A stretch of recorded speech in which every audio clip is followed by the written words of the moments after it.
Welcome to Out of the Blue, the podcast, where we share real stories of people who faced life changing challenges and found their way forward. I'm your host, Vernon West, joined by my co host and daughter, Jackie West, our social media and marketing manager, a professional musician, and Reiki healer. Thank you for tuning in. And if you find value in these conversations, please like and subscribe to help spread the word. This week, we're honored to welcome Louis Dorian, founder of Psychedelic, and a powerful voice in the growing conversation around mental health, psychedelics, and healing. Louis's journey is one of deep transformation, rising from a childhood shaped by trauma through years of extreme exploration, personal loss, incarceration, and a near death experience. Out of that crucible, he discovered the eight root fundamentals of MES growth and launched Psychedelic, a platform for education and healing. His story is raw, honest, and deeply inspiring.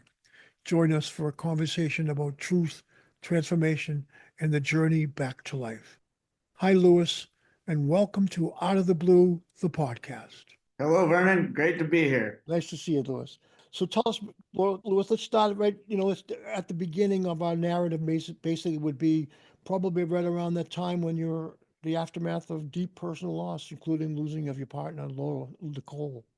What was that about the issue when things started to turn for you? So, yeah, the name of your podcast and everything. And I thought about it as time went on, and it seems like there's so many moments in my life that would fit under the category of out of the blue. But Nicole's death, especially that, even though there were issues, there were indications. Nicole died of an overdose, a tragic accidental overdose. Opioids were a factor, and it was unexpected. It was extremely unexpected, and the reason was obviously I was very aware of her issues around substance abuse. She had this substance abuse issue, but she had told me that she disliked opioids, and she tended to lean towards stimulants and things like that in a binge fashion. She was a lot of things. She was very talented. She was a dancer, a personal trainer, a very physically engaged person, extremely talented. She could do almost a Cirque du Soleil act on a Pilates ball where she would stand on and do this whole flow thing. But then in her dark moments, she would disappear. I would have to go hunt her down in CDO hotel rooms and places like that and find her and pull her out of her deep, dark, darkness that would just pervade her being. And then I would take her places. I would take her to Puerto Rico. I would take her to Costa Rica. I would take her places for periods of time where she would emerge from that and become just her beautiful self again. But she never admitted to opioid usage, said she disliked them. And then out of the blue, we found her body December 10th, 2014. So that was the moment when some of the biggest changes happened. That was when a lifetime started to turn into something. It didn't happen right away. It was about a year of drinking for me. I was drinking, heavily damaging my body, completely in a state of misery and grief. And then eventually things started to emerge. I started to receive what people sometimes in the space call downloads, right? I'm a surfer. The ocean is sort of like my church.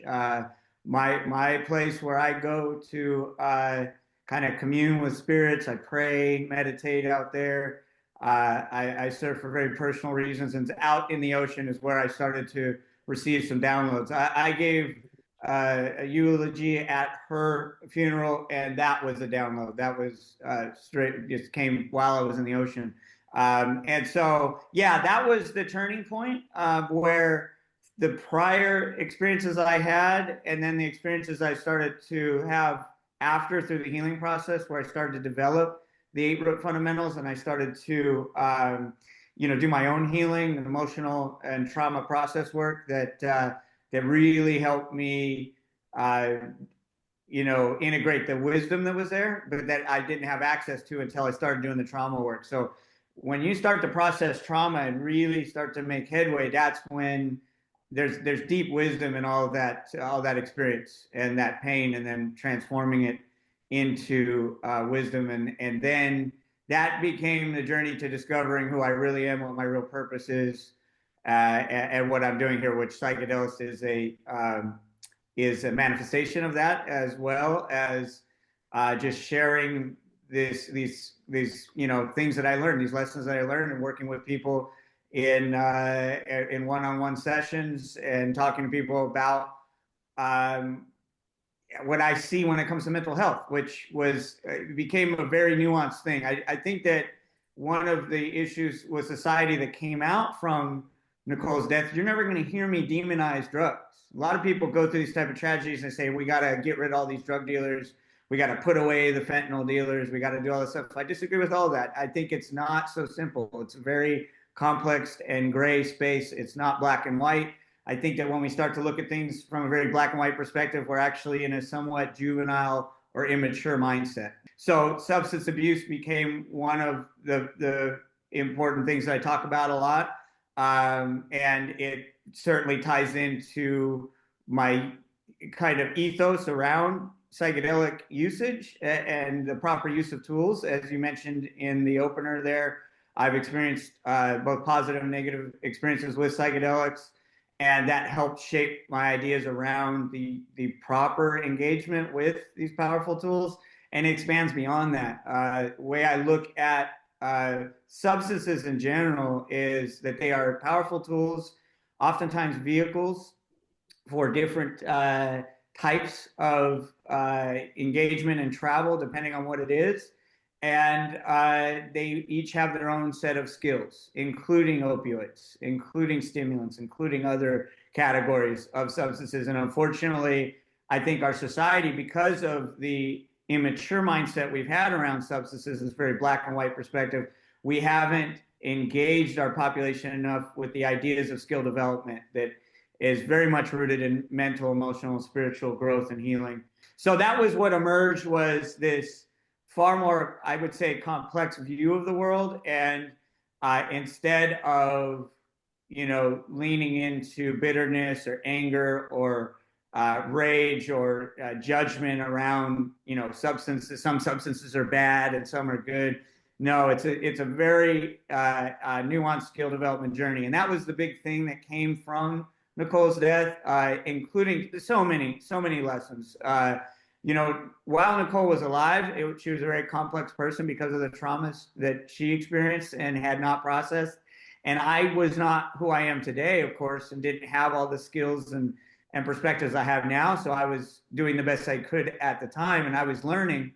And I began to understand things through this lens of root fundamentals, and that came from martial arts. That came from particularly a martial arts mentor that I had, a man named Roy Harris, that is one of the, I think only the second American in history to receive a coral belt in Brazilian Jiu-Jitsu. He's one of the best, hands down, teachers generally, not just in martial arts, but in anything. I went to school and was working on a PhD in mathematics. I didn't finish. I got a master's. And that was around the time when my father passed away, and that's why I didn't finish the PhD. And I've had many experiences with higher learning and education and teachers, and none of the teachers I've ever had were as good as Roy Harris. He's the one who helped me start to see the world through, when you engage with a new concept, a new idea, a new skill, that there are important fundamentals that lay the foundation for going down that journey effectively.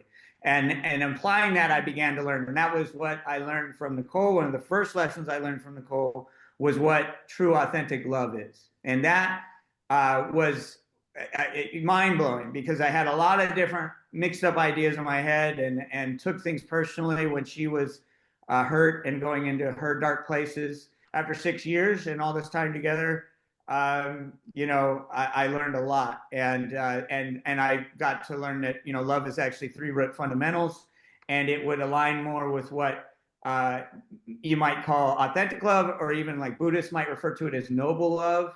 It gets complex when we start to talk about romantic love and different types of love, and I think that there can be confusion there, right? It's similar. All these concepts start to merge into a similar theme of complexity and understanding nuance and not looking at things as black and white, and then really starting to become granular, right? And you're looking at things. It's sort of like, look at how far physics has come, the study of physics has come because of this pursuit of the granular, the tiniest particle in the universe, right? Yep. What is it? And we've never even really found it. And in that pursuit, though, look at all this wisdom that's come from it.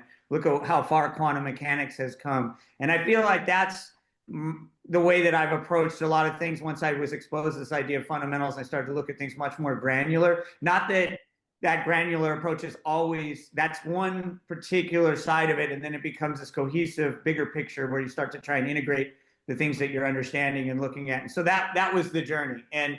And what happened is, prior to that, as you mentioned, I had all these other experiences. So I had the psychedelics experiences of my earlier days, like late teenage years to early 20s. And that was a result, as you had mentioned, of the violent environment that I was growing up in. I was in San Bernardino. There were so many things that I was unaware of, and that's the journey, is awareness. And that's another thing. Foundationally, fundamentally, I believe that the real and ultimate purpose of our lives is to gain awareness, and that comes down to almost a quantum idea of what is the universe's purpose. And I believe its purpose is to become simultaneously aware of all its parts. That's a big number there, right there.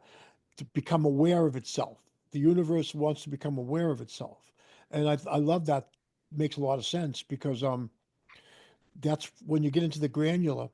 Really, what you were talking about is so much space. There's so little actual matter. Everything is sort of, waves and, uh, particles, maybe. I mean, it depends if you're watching it, but, so it's an issue it's definitely ongoing, and it definitely goes down to that granular. When you were talking about, so this major event, of course, with having to do with love, that's obviously, to me, hits me really hard because I know that's one of the most powerful things you can deal with in this world is love. And interacting with love in your life is going to make those changes. So another thing you said was when we talk about out of the blue, the whole thing with out of the blue, you said earlier, the first thing you said is so many things from out of the blue happen to you in your life. And I mean, so that's so aware of you, because I think that awareness of all the blue things happening in our lives comes from experiencing them. And then you start seeing that there's so many of these things coming out of the blue to you. And that it is this universal mind trying to find its its identity.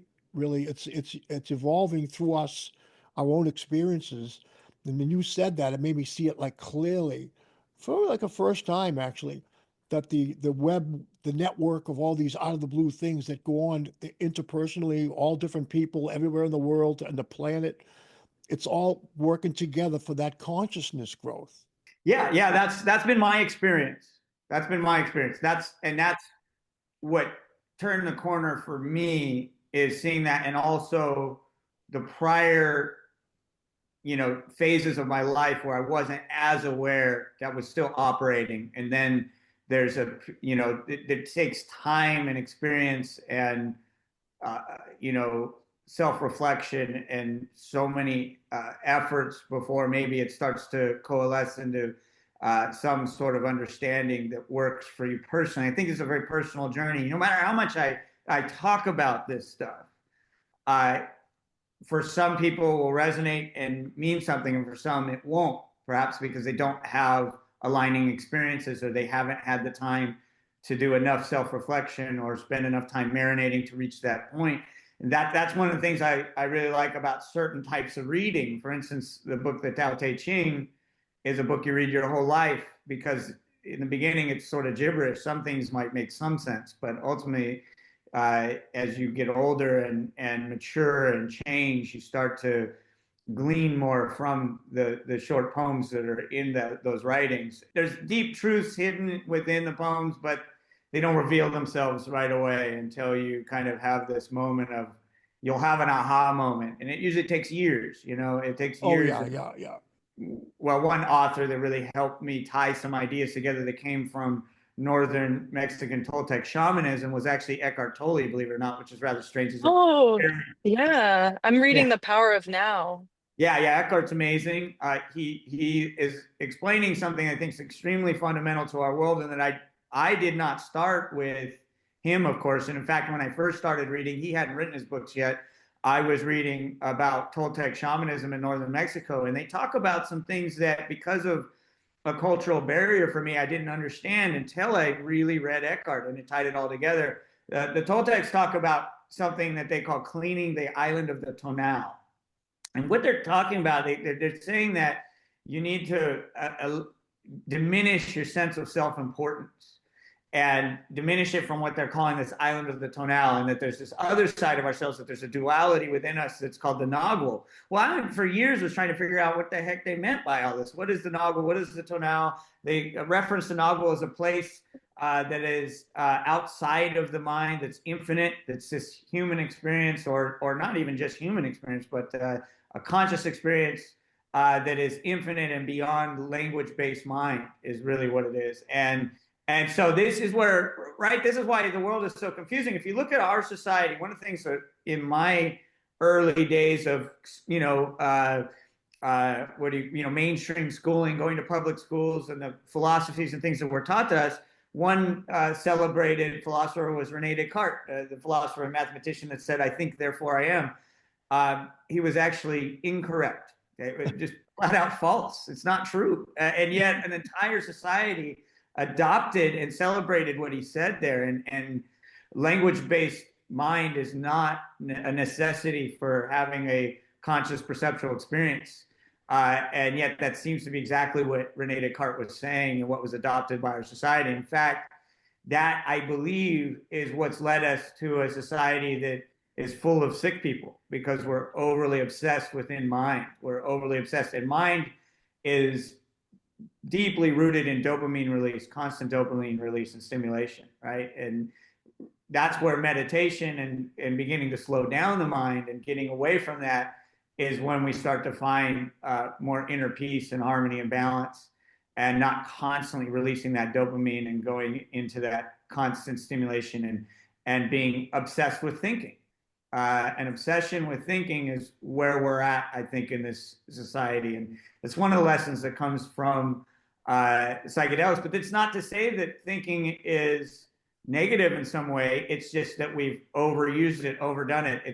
It's like an addiction. It's the same thing as what I was saying about substances, right? Yep. You can use substances, you can use psychedelics, you can use other substances appropriately and properly and have positive results. You can also use them improperly and have terrible results. And I think Mhm. to some degree we've done that with our actual thinking minds. And this is what the Toltecs were referring to with the tonal. The tonal is the rational mind. It's the place in which our personalities reside, our identities reside, and our ego resides. And that's the crux. That's where that word is a loaded word that in certain circles people have different definitions, and this is where it gets tricky. I have to put a lot of preface on it and delineation, otherwise people have this strong disagreement with this. It's because they have a different definition for the word ego. My definition is aligning with Eckhart's, and Eckhart, if you notice, never defines it. What he does is he describes it, and he describes it in detail through anecdotal experiences and explanations and descriptions of people's interactions, and you start to see a picture.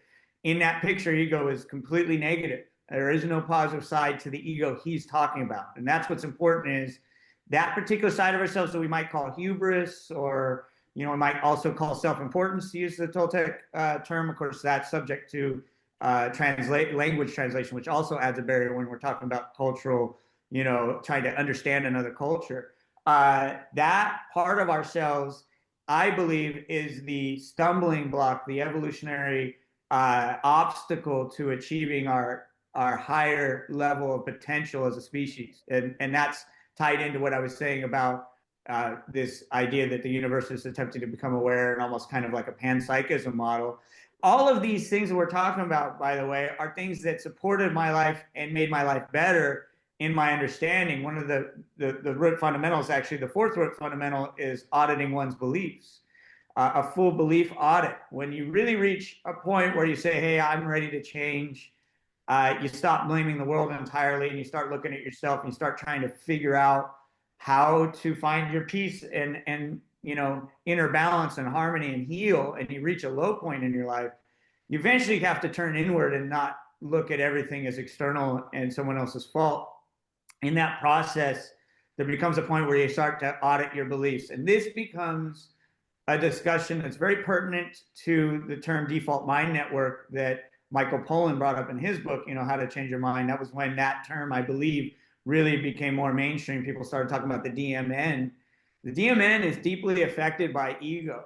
The DMN is affected by automated beliefs. That is what the DMN really is. It's this network of beliefs that are all functioning in automation. They're allowing us to assess the world at a symbolic level so that we can ascertain things in a practical way. I need to go to work. I need to answer emails. I need to, pay the bills. I need to do certain things. At least that's in our modern world. In our older world, we didn't need to do those type of things. And so we actually had less mind going on, and probably a much less developed DMN, which I believe was probably a more positive experience. The DMN, if we aren't careful, we begin to have a bunch of beliefs that become automated.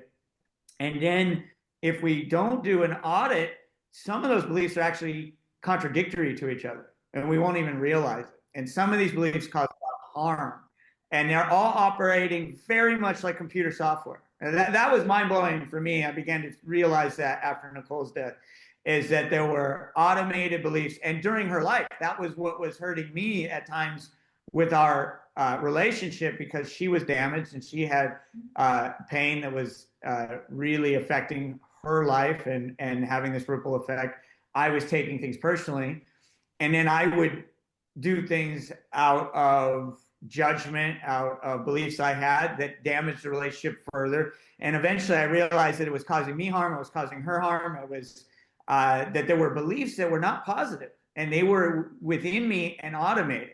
What is DMN? What does that stand for? Default mind network. This is a term that Okay. really showed up in Michael Pollan's book, How to Change Your Mind. He was a journalist, a scientifically minded, I believe even atheist, and started to hear rumbles and reports of people having positive psychedelic experiences, and doing all of this deep dive research into what was happening with psychedelics, and of course then started experiencing them himself.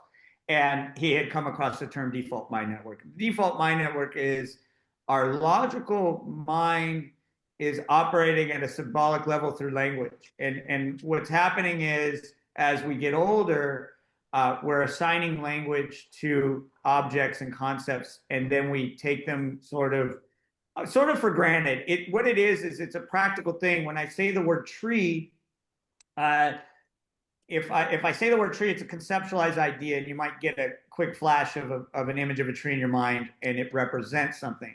But an actual tree is something extremely profound, and of course you'll realize that when Yeah. you're psychedelic and you're It's on. almost limiting.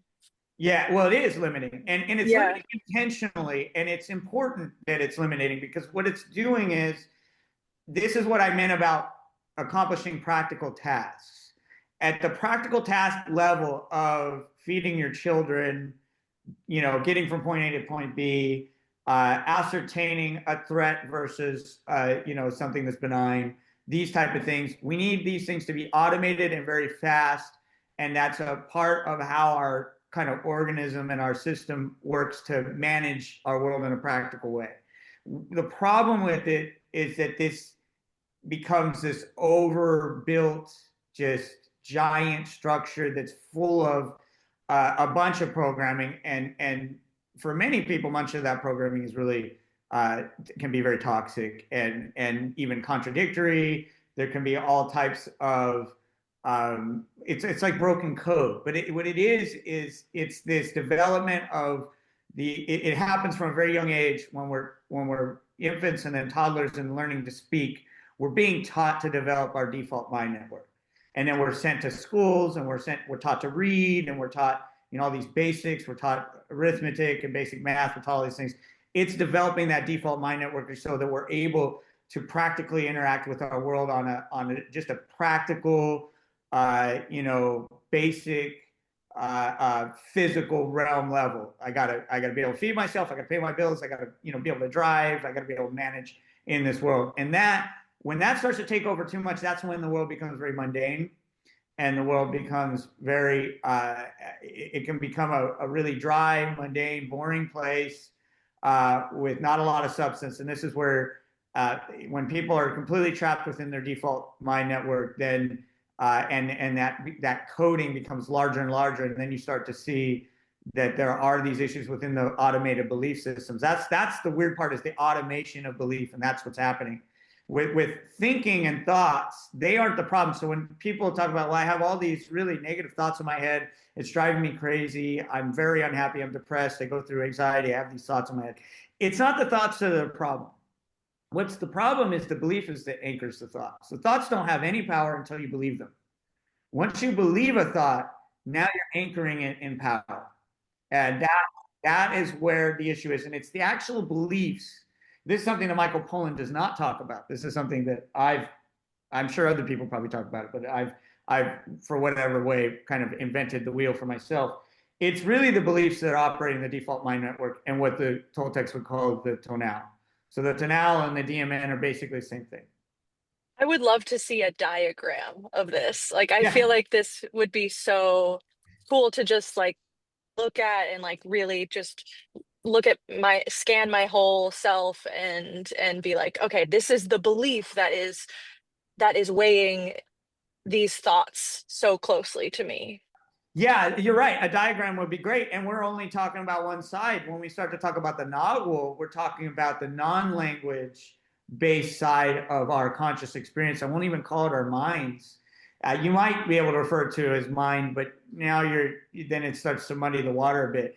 It's a conscious experience that's outside of language-based thought. And there are some people, probably a good amount of population out there, who believe it's impossible to have a conscious experience without thought. And they're actually incorrect. There's absolutely a way to experience conscious perception without language thinking. And once you do, it's an extremely powerful experience. And for many people, it's very rare that they have that experience. It's even rather rare for me. I've throughout my life had the experience of meditation and psychedelics and different things where I've slowed down language-based rational thought, but it's been rare that I've seen it stop completely while I'm fully awake. And that is a rare moment, an extremely profound moment in which we step into another side of ourselves, the side of ourselves that's infinite, and it's the side of ourselves where we feel the connection to all things, where we feel that quantum level of connection. And so on that side of things, this interplay between our non-language based perceptual consciousness and our language-based rational mind, that's where there's some actual danger involved when it comes to psychedelics and things like that. When we force ourselves into heading towards that language, that non-language based perceptual conscious experience, that's when our egos become threatened. And this is where you'll hear in the psychedelic experience people talking about ego death and these things. This is where people can slip into psychosis and people can have negative experiences through their interaction with psychedelics. We have to be very careful. This is why meditation, breath work, these types of things are far, in my opinion, more safe and more attractive way to approach this from my perspective as a facilitator. Before I ever introduce anyone to a psychedelic, I want them to experience breath work. I want to experience sitting still. The second root fundamental mental, emotional, spiritual skill development is what I call not doing. And that's actually a Toltec term. We might call it meditation, right? We might use that word, but meditation in my mind has this idea that we're still doing something. And I don't want people to think that they're doing something. The idea is not to do anything. And in not doing anything, we're actually attempting to achieve a point where we're not even thinking and you're just being. Not doing, for people who are wrestling with past traumas that they haven't resolved and those type of things, not doing is very difficult. Paul Stamets made a recommendation when it came to his advice around, hey, how how will I know? How should I gauge whether I'm ready for a macro dose, a large dose psychedelic experience? Paul Stamets said, go into nature. Don't bring a book. Don't bring your phones or electronics. Don't bring anything. Don't even bring food. Just bring water. Sit for 3 days and do nothing. If you can do that fairly comfortably without freaking out, you're ready. If you can't do that, you're not ready. It's That's a actually good one. very good advice. Yes, it is. One of the things that I thought of when you were talking was early on, I think probably one of my first psychedelic experiences, I might have did mescaline or something. And and I remember saying to my friends, I don't think in thoughts. And they say, what do you mean you don't think I think in clouds. I think in spaces. I actually felt that. That's how my mind was. I was thinking in clouds, and I was just interpreting whatever it was. I mean, I was definitely, I think I was experiencing the non-language self there at that. I mean, it's really pretty intense. And I think that stayed with me still with me. I still think that way. But the other thing I wanted to say was when you mentioned how people are just not mature. You know, you said that about people not being mature enough to understand all the different types of drugs, and they can be good or bad. It depends on how they're used. And then that goes right to even thoughts. Thoughts can be good or bad. It depends if you believe in it or do it or whatever. You know, it's the same thing with everything. And it's like, it's funny that you say that about not being mature, because I feel like that is what's going on, really, why this trouble's happening in the world of division that's going on now is a lot of people just holding on to their, I don't know, maybe must be their DMN. They're holding on to some really wrong thoughts, and they're just not getting out of it. If you think about it, if you become a little bit mature or evolved enough to see that the dichotomy of things, that good and bad and hot and cold, it's all relative. I mean, it's down to the granular level. Really, what's hot? You know, it's depends on where you are in the spectrum. So, yeah, those are the two things I wanted to mention. But We can go in any direction you want. This is sort of this talking about this the operation of the mind, and you know, this is where it gets really interesting, because we're seeing in the psychedelic community and within mental health in general, and we've seen it in you know, healthcare in general, and a lot of areas of life where if somebody doesn't have the letters at the end of their name, the certifications, the licensing, we sort of dismiss them, and it's become really interesting. We're seeing that in this world of psychedelics, we're seeing that there's a movement here, unfortunately, where people are looking to take financial advantage of something that could really help and heal people.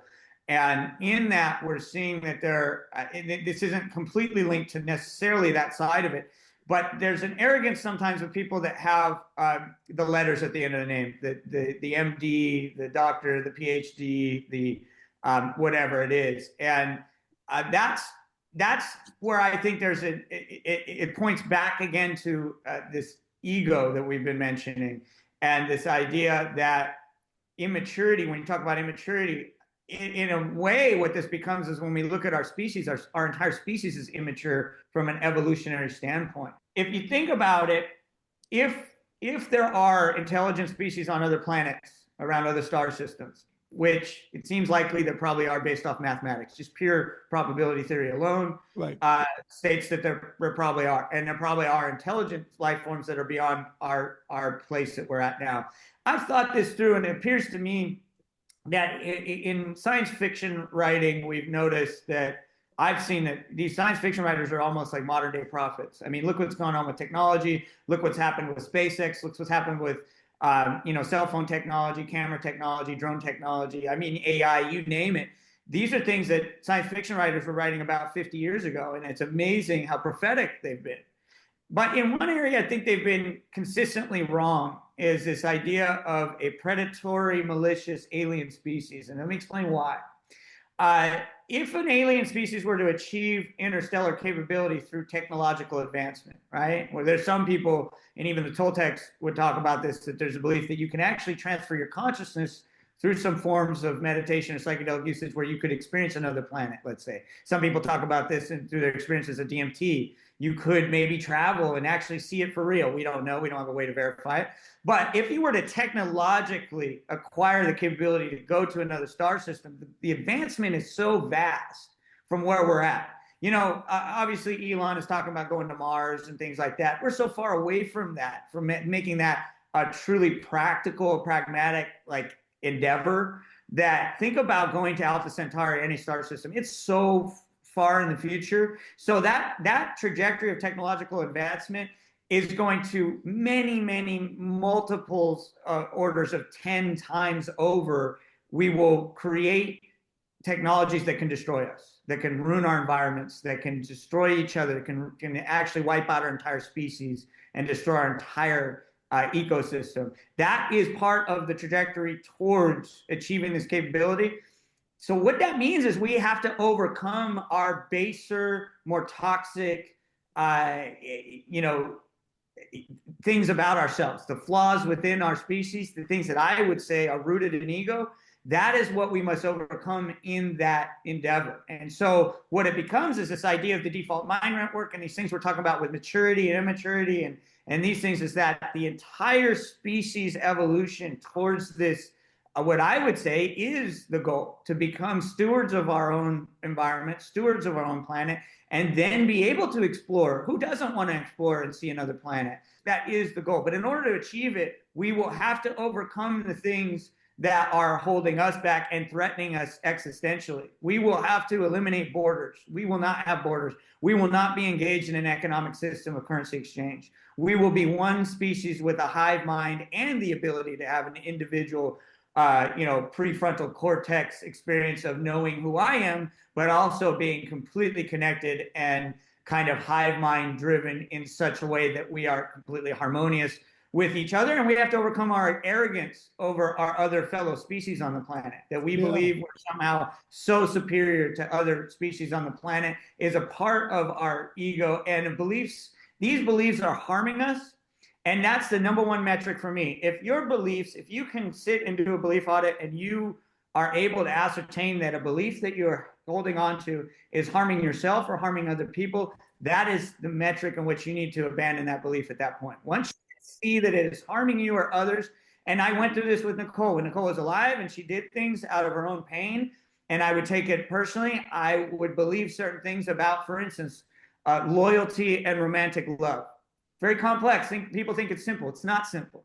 Just because she went and left me in a state of confusion and had some fling with another man, did that mean she doesn't love me? Well, if I hold on to the belief that she doesn't love me and I'm going to harden that belief, guess how that makes me feel? I start to feel negative things. Yeah. I start to behave negatively. Next thing you know, my actions and my thoughts and my words towards her are negative. Was any of that positive and helping anyone, or was it causing more harm? No, those beliefs I was holding on to, these very judgmental beliefs, were actually harming. They're harming myself. They're harming her. They're actually probably even harming people beyond that. And that was when I began to realize that I needed to abandon certain beliefs and choose different beliefs that were not harming people. Once I did that, I started to see a far more positive experience in my life. I love how you are taking this situation as an example, because it involves another person and their actions and how those actions affected you. And then you're mostly, or almost entirely, talking about what you can do in yourself. Like, you're taking a lot of responsibility for yourself in this dynamic. And I think that's very rare for most people to do.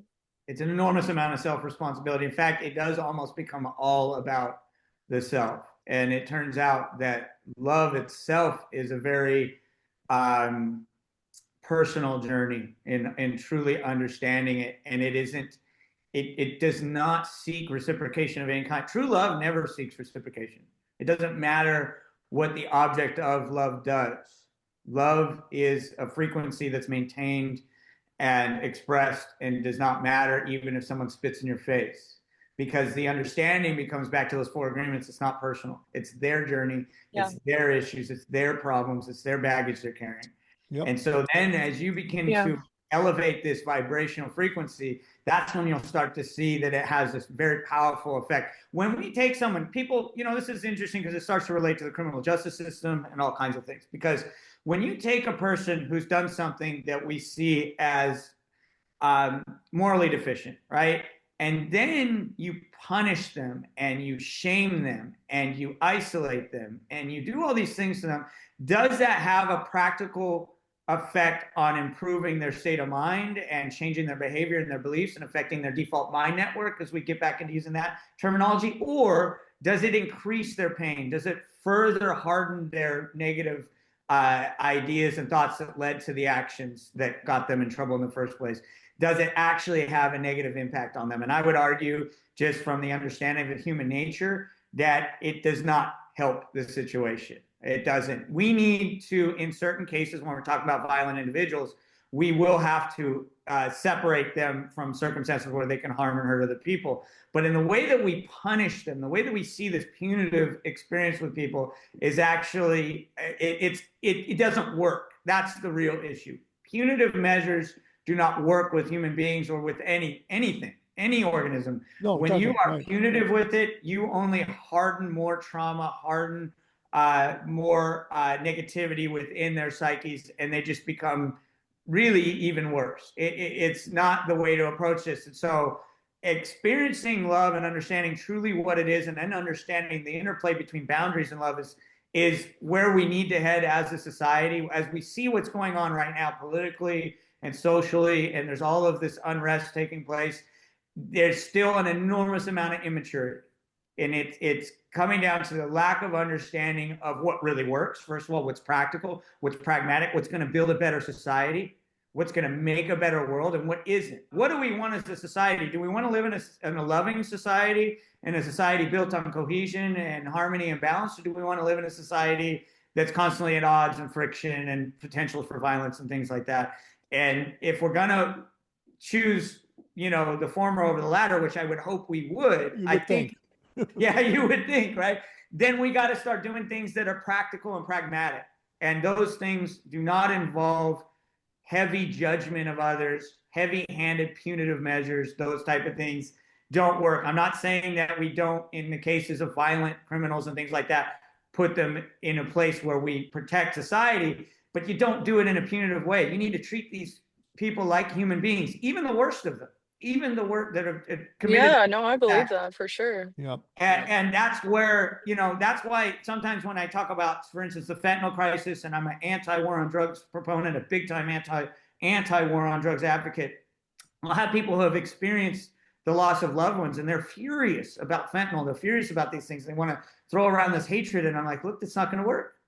The reason we have fentanyl today is because how we treated heroin in the past, and that's because of how we treated laudanum in the past and opium in the past and those things.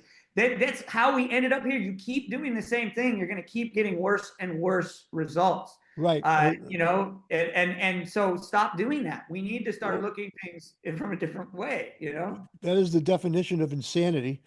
To do the same thing over and over again, expecting different results, Yes. The basic the thing about that is that immaturity comes back to the front of this subject again. Now, I think that when I'm listening to everything, taken into the out of the blue idea, like you were saying, how you've been aware of a lot of out of the blue things in your life, and I think that because you are evolved in a sense that you're able to, and I think that also equipped you to take what happened to you and turn it into something positive. I mean, we actually had a young lady on the other day who has got cerebral palsy, and she said something really profound. She said, just because something is tragic doesn't mean something good can't come out of it. We just want to start that conversation that positive things can be happening, even though you might think of it as negative. It's like, this is what the out of the blue, I think, is here to do. I mean, as we go through our life and this stuff starts happening to us that we don't know why it's happening, well, there's a reason why. It's the universe trying to grow through us, smartening us, give us a smack. Hey, pay attention. You know what I mean? It's for me, it was like taking away everything that I thought was important. So I had to stop. and take stock of everything and build my life from the bottom up, only on what I know is important and real, which is basically love. And it comes right down to it. It is love. I mean, and that is a tough one, man. You talk about describing what is love. I don't know. It's a tough one. I'd like to hear what you think about that. Now, how would you think of that? It plays into the Out of the Blue network, so to speak, or the journey that we're kind of being ushered on. I think you brought up some extremely important points. And so before I talk about love, I want to talk back about the tragedies of life and what they represent for us as conscious experiencers, perceptual beings in this world. I think that what we're wrestling with and where religion comes from, spirituality, and our early hunter and gatherer ancestors that were using psychedelics in a natural setting as hunters and gatherers in a primitive world, is that what we've all been wrestling with is the idea of death. And in the Toltec traditions, they have a term called using death as an advisor. And when you understand what using death as an advisor means, it becomes extremely potent and powerful, but that journey is not easy at all. What I would say is that even when you look at religions, organized religions who claim to have the answer to what happens after you die and therefore are providing some sense of security around this, you'll find that often many of the parishioners within those ideological frameworks do not act as if they are secure with the idea of death. If they did act that way, I think you would see different mindsets and different types of actions and words that came from these people. But oftentimes you find that no, they're very insecure and very frightened and very concerned about what happens after they die. And in some way are kind of stuck in a contradictory place. What I would say about tragedy is that it is pointing, these are signposts towards the idea that this life is not as important as we make it out to be. And what I mean by that is that this is a transient experience we're having, that we don't even own these bodies that we think we own. They're really just vehicles that we're renting for now. And then they run out of, battery life and things start to fall apart. And the vehicle is recycled, basically. And it doesn't mean that we are eliminated, the conscious experience ends there. It certainly doesn't. I think psychedelics are one of the powerful tools that we can utilize. And this is why end of life, preparation for people suffering from cancers and things like that, why psychedelics have been enormously powerful for them, is they get to experience a bit of understanding of what's going to happen to them. And that's extremely helpful because there's a lot of fear and insecurity there. And so we are placing too much importance on this physical experience of life. And so tragedies seem insurmountable. And yet, if we're able to achieve higher and higher levels of perceptual frequencies, perceptual experience, we start to have a feeling of connectedness in which we realize that nothing is lost, no one is gone, the consciousness of the people and ones that we loved are here with us. They're in us. They pervade everything. I had an experience in one of my psychedelic emotional process journey work sessions where I spoke to Nicole after her death, and she was in this experience represented what her spirit was at the time in this experience was a planet. She was an entire planet, a Gaia spirit around another star in another galaxy. And she housed life forms on her. She had forests, she had oceans, she had early, almost hominid-like life forms. It wasn't very developed, but that was her. And she was speaking to me as a spirit, the spirit of this planet. And so that, whether that's a reality or not, doesn't matter. The point is she was right there with me. I could feel everything about her essence. She was there and present. And when you look at more indigenous ideologies around their spiritual experience, and they look at the salmon as their ancestors, as their great aunts and great grandparents and great uncles and great warriors of the past. They look at the buffalo the same way. These things, it's an interconnected network in which it's a transient life in which there's a cycle of life. So we're placing too much importance on this physical experience of life, and that's out of kind of insecurity. That's the default mind network. That's the ego. That's an attachment to identity as ourselves, as this of this kind of physical life experience, and that creates an enormous amount of suffering. And this kind of comes back to Eckhart and what he talks about with ego creating suffering. We're identifying as this is it. This is all there is. If we're able to get outside of that, that's when we're able to overcome those limited mind spaces, and then see this expansion that the tragedy itself isn't so tragic in the end. And so when people say, oh, well, why does it always have to be negative? Like you said, it doesn't have to be, but there's nothing more powerful than that. If we're stuck in a physical experience, what's going to be more powerful than obliterating that physical experience and forcing you to then fate? Now what?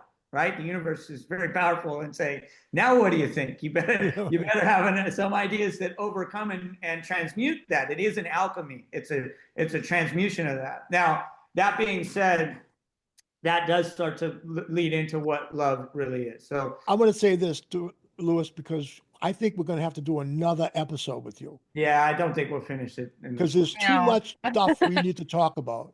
Yeah, if you don't mind, we'd like to have you again. Yeah, I'd love to be back. We'd love to have you back. Absolutely. Because this is the beginning of some serious development of the human race.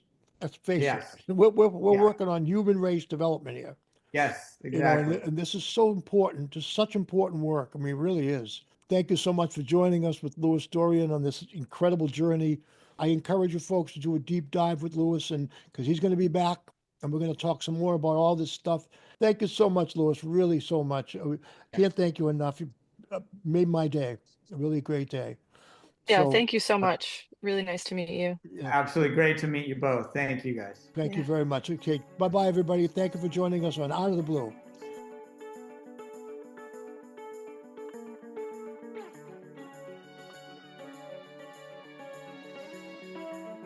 Out of the Blue, the podcast, hosted by me, Vernon West, co-hosted by Jacqueline West, edited by Joe Gallo, music and logo by Vernon West III. Have an Out of the Blue story of your own you'd like to share? Reach us at info@outoftheblue-thepodcast.org. Subscribe to Out of the Blue on Apple Podcasts, Spotify, or wherever you get your podcasts, and on our website, outoftheblue-thepodcast.org. You can also check us out on Patreon for exclusive content.